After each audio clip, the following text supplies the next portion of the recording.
We're here today at Casino in New South Wales, and to say at the very least that this job didn't come with any dramas would be an understatement. Arriving to the job, we had a massive storm and big winds coming through, but we managed to get a 17-panel REA ACM system installed with a REA POWERBANK battery featuring 20 kilowatt hours.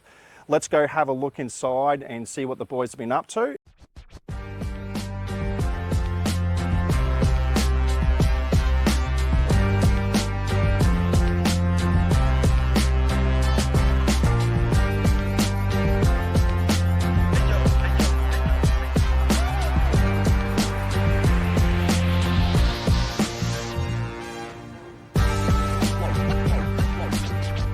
So Craigie, you want to tell us what you're doing? So I'm just fitting off an isolator. Where this is a battery rebate, it must go through the isolator with a grid only. The backup can go straight into the battery or the inverter. So I'm just going to fit this off, feed it through into the battery. Inverter. Yeah, can you tell us anything about the battery? So the battery, this is a 20 kilowatt hour system. So this is your inverter, which powers the two batteries. Each battery, like I say, contains 10.1 kilowatt hours of storage. So it backs up 32 amps. So this would be your essential circuits, but that's only in the case of an emergency. So otherwise, if the home is fully powered still by the grid, this is capable of running everything in the home. So your aircon and all your whatever you need.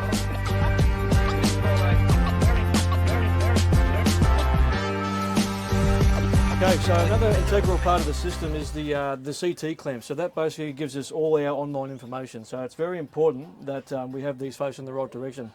So I'll show you our end-phase ones first. So the end-phase ones, these are the ones that measure the solar and give us total consumption.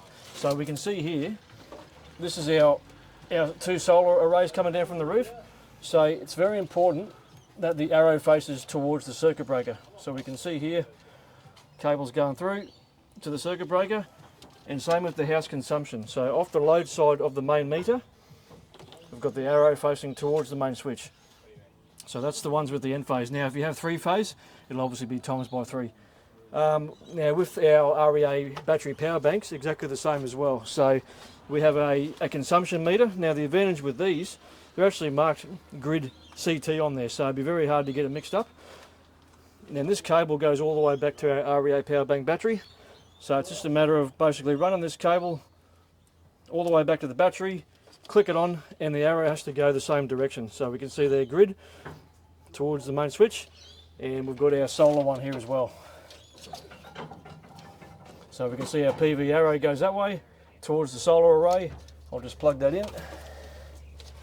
And like I said, so you can see here on the extension cable it says PV, and then on the CT cable it says PV, so it's very, very foolproof.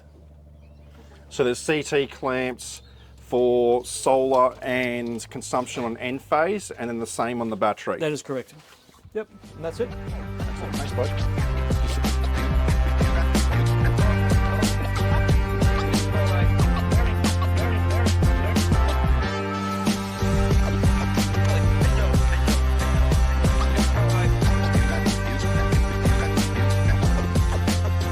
Appreciate it, Luigi. Thank you so very much. Still on the light. Yes.